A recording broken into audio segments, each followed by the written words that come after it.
Hello, little man.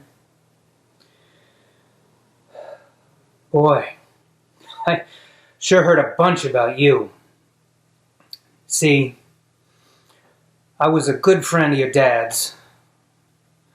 We were in that Hanoi pit of hell together over 5 years. Hopefully, you'll never have to experience this yourself, but when two men are in a situation like me and your dad were, for as long as we were, you take on certain responsibilities of the other. If it had been me who had not made it, Major Coolidge would be talking right now to my son Jim. But the way it turned out is I'm talking to you, Butch. I got something for you.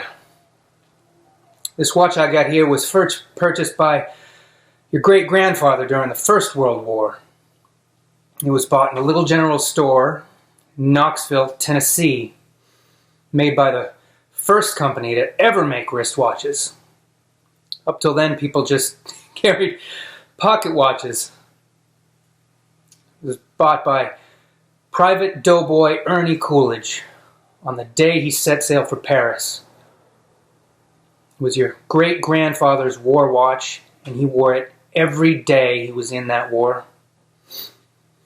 When he had done his duty, he went home to your great-grandmother, took the watch off, put it in an old coffee can, and in that can it stayed until your granddad, Dane Coolidge, was called upon by his country to go overseas and fight the Germans once again.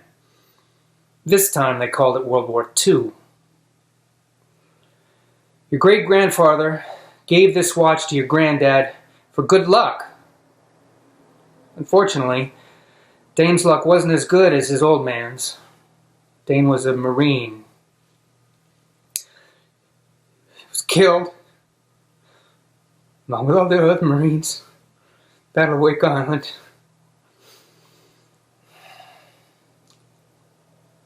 Yeah, Granddad was facing death, and he knew it. None of those boys had any illusions about ever leaving that island alive.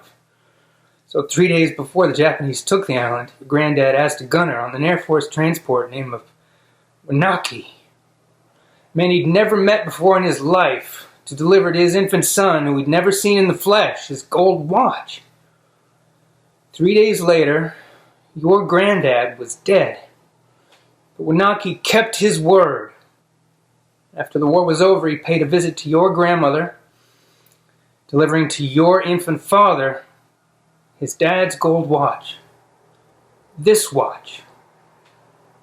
This watch was on your daddy's wrist when he was shot down over Hanoi. He was captured, put in a Vietnamese prison camp. He knew if the gooks ever saw the watch, it'd be confiscated, taken away. The way your dad looked at it, this watch was your birthright. He'd be damned if any slopes were going to put their greasy yellow hands on his boy's birthright. So he hid it in the one place he knew he could hide something. His ass.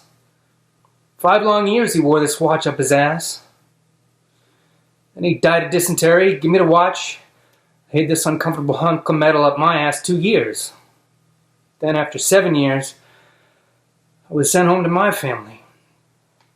Now, little man, give the watch to you.